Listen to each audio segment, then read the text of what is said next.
आज जब असर का वक्त हुआ और मैं नमाज के लिए घर से रवाना हुआ तो मानो मुझे बिल्कुल सन्नाटा सा लग रहा था। न जाने क्यों कानों में कुछ अभी अभी सुनी आवाज़ गूंज रही थी।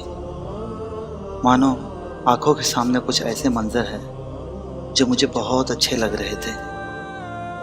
और जब रास्ते में बाजार से होते हुए गुजरा तो जैसे जैसे लग रहा हो कुछ कमी सी आ गई है और सभी ने कुछ खो लिया हो। रास्ते पर लगे ठेलों में सामान कम थे। फ्रूट्स बेचने वालों की आवाज़ में वो ताकत न थी। और जैसे मैं वज़ू करने लगा तो लगा कि पानी के साथ आंखों में आंसू भी हैं। और फिर जब नमाज हुई तो मानो मुझे लग रहा था कि मैं आज अपने आप को तन्हा पा रहा हूँ। और अपने रब से दुआएं करने लगा कि मुझे सब्र करने की तौफीक दे। पता नहीं चल रहा था कि आंखों से आंसू इस कदर क्यों आ रहे हैं। मुझे कुछ बहुत ही अजीज चीज़ के खो जाने का डर सताया जा रहा था, पर मैं समझ नहीं पा रहा था कि वो क्या चीज़ है। फिर जब नमाज बाद इमाम ने कल सुबह ईद की नमाज का वक्त ऐलान किया तो अचानक ऐसा लगा जैसे मेरे ऊपर किसी ने कोई भारी सामान रख दिया हो और मैं बिल्कुल निराश हो गया। फिर सोचा ये मेरे साथ क्या हो रहा है। ईद का दिन आने पर तो बहुत खुश होना चाहिए, फिर ये मुझे क्यों बिल्कुल निराश कर रहा है। और यही सोचते हुए जब मैं मस्जिद से बाहर निकलने लगा तो मेरा दिल बिल्कुल डूबने लगा और मैं दुआएं करने लगा। तो अचानक मुझे एहसास हुआ कि ये कोई और बात न थी बल्कि रमज़ान के इस आखिरी दिन के जाने का गम सताया जा रहा था मुझे।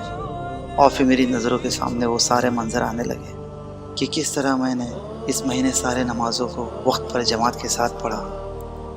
कितना अच्छा लगता था जब हम सहरी करते, वो पूरा दिन बुराइयों से दूर। झूठ बेईमानी क्या है पता ही नहीं, लोगों के साथ हुस्न सलूक, दिलों में कोई बुग़्ज़ जलन किना नहीं, गरीबों की दिल खोल कर मदद करना, अपने गुस्से पर काबू पाना, मस्जिदों के सारे सफ़ भर जाना, वो अफ्तारी के वक्त अपने रब से दुआएं मांगना, वो रातों में नमाज के लिए खड़े होना, सारे ताक रातों की इबादतें, वो मिसवाक, वो खजूर की मिठास, हर किसी के चेहरे पे मानो नूर बरस रहा हो। पूरा का पूरा माहौल अल्लाह की रहमत और बरकतों में डूबा हुआ। यही वो कीमती चीज़ें थी, बस फिर एक लंबे वक्त के लिए मुझसे दूर होने जा रही थी। ये रहमतों वाला महीना मुझसे अलविदा कहने जा रहा था और मैं इसे रोक भी नहीं सकता था। पर क्यों ऐसा मेरे साथ इस साल हो रहा था।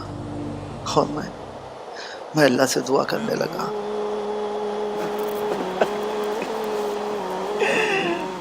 ऐ मौला, मुझे सब्र की तौफीक अता फरमा।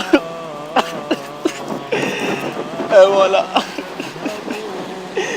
मुझे सब्र की तौफीक अता फरमा।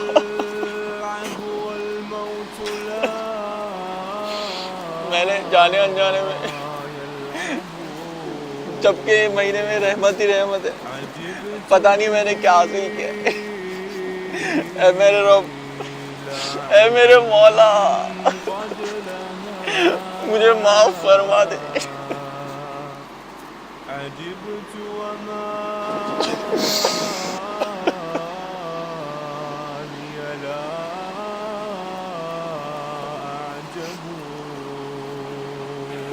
मुझे तौफीक दे मौला कि मैं इस रमज़ान में जो मेहनत की है वो प्रैक्टिस पूरे साल भर करूँ। मौला, मैं पता नहीं अगला रमज़ान पा लूँ। मुझे पता नहीं मैं अगले रमज़ान तक बचूँ या ना बचूँ। मौला, इस आखिरी लम्हात में मेरी दुआ को कबूल कर ले।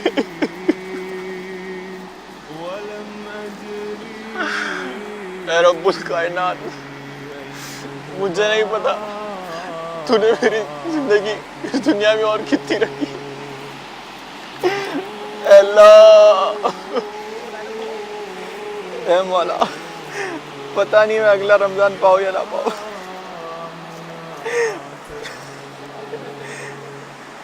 मुझे मगफिरत कर दे, मुझे मगफिरत कर दे, बख्श दे मेरे मौला, बख्श दे।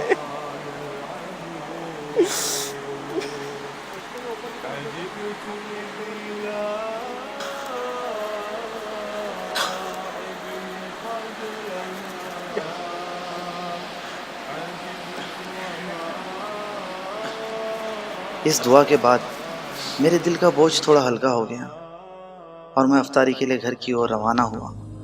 और फिर मेरे दिल में ये बात आने लगी कि क्या ये एहसास मेरे साथ हमेशा रहेगा। दोस्तों, अल्लाह करे ये एहसास हम सभी के दिलों में आए, जिसके लिए हमारा ये महीना वाकई में कुरान और सुन्नत के मुताबिक बितानी होगी। अगर हमने पूरी कोशिश की तो ज़रूर हमें इस महीने के जाने का गम होगा। दोस्तों, इससे पहले कि महीना ख़त्म हो, आप अभी से तैयारी कर लें। एक हफ्ते, एक एक दिन, हर एक लम्हात गुजरती चली जा रही है और हम ये सोच कर रह जाएंगे कि अब करूँगा, तब करूँगा। पर किसे पता कि उसे कितने रोज़े मिलते हैं, और अगर पूरे मिल भी जाए तो क्या अगले साल का रमज़ान मिलता है या नहीं।